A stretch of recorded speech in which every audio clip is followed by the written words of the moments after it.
In today's video, I wanted to share that in the Power BI bar and line chart, how to not let the bar and the line overlap so that we could clearly see the trend and the data labels. I have already created the bar and the line chart here. The bar represents the monthly revenue and the line represents the monthly YOY. By default, Power BI will let the bar and the line chart right fit into it, leads them to overlap a bit, and it's very hard to tell the numbers for the lines and the bar here, although I had given them different colors. Although I could actually change the secondary one axis here to make the minimum number to be -1 or even -2. In this way, the line falls above the chart and it looks clear. However, one issue of this method is that the number was typed in, it was settled, it could not be changed according to the YOY change. For example, if I wanted to filter this chart and I want to see the revenue and the YOY by different revenue type, maybe for the others it looks fine, but for like retailing, since there is a really large number for this 1 month, all the other numbers lies just on the bottom of this chart, make it very unclear.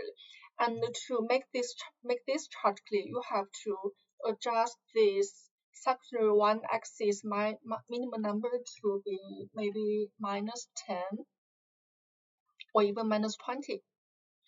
Yeah, only in this way this chart is clear. So my point is that the issue here is this number is settled, it cannot be changed. It's not a variable, it cannot be changed according to the value change and the YOY change. Hence, what I want to achieve is that firstly, I wanted to separate the lines and the bars, make it very clear for us to see the trend and the data labels.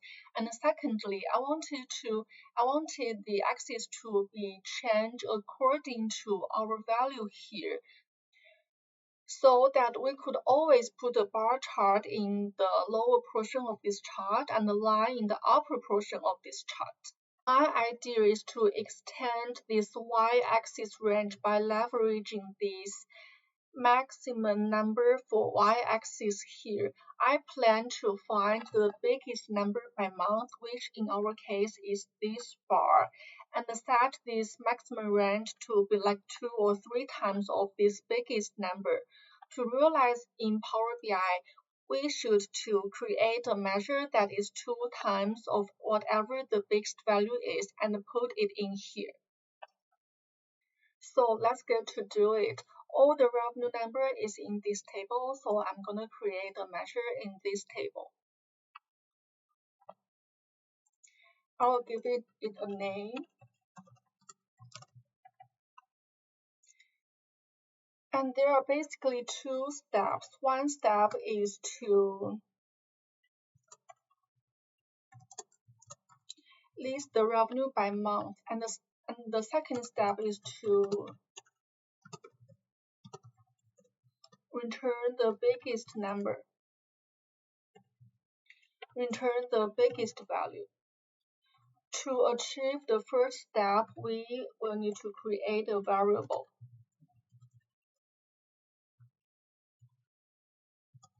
I'm gonna use this summarize to create a table. The summarize function helps us to summarize the table and create and return an aggregated table.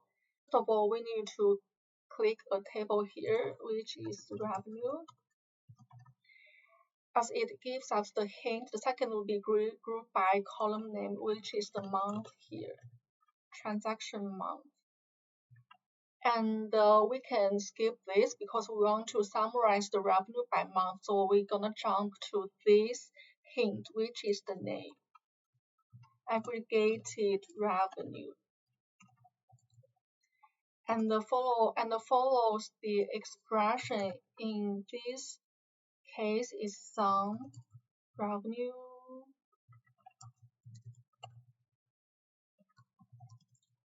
amount.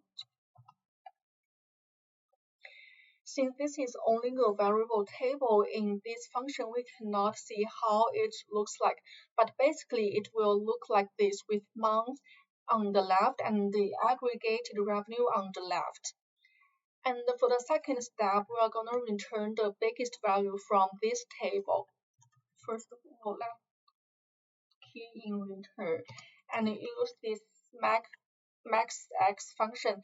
So this function basically it evaluates the whole table and returns the max numbers. The first key is to key in the table, which is the table here, act table, and then we want to find the max of the revenue, which is the ag revenue. For now, let's see if we create this function correct. Okay, it created successfully, and let's see if it is correct. This is what we just created, and this is a table. Let's put this value here. And remember, this is the biggest value by month. And let's see this table. This table is basically the month and the revenue, and I have already sorted it by descending order. So this number equals to this. This is correct.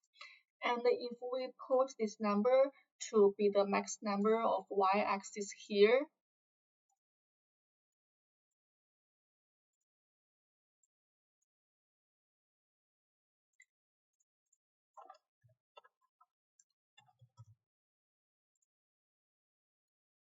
the chart will look like this. The maximum y-axis here equals to the biggest number, which is this number.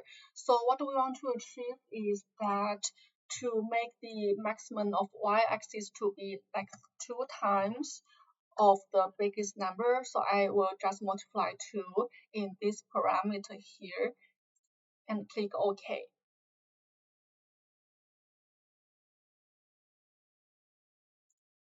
And in this way, you can see that this number becomes the twice of this number, and the maximum of y-axis here is twice this number. So in this way, the bar chart always lies in the lower portion of this chart, and the line always lies in the upper portion of this chart. And so let's filter this chart again. We go to others, it looks okay, and retailing, it looks different, and this is clearly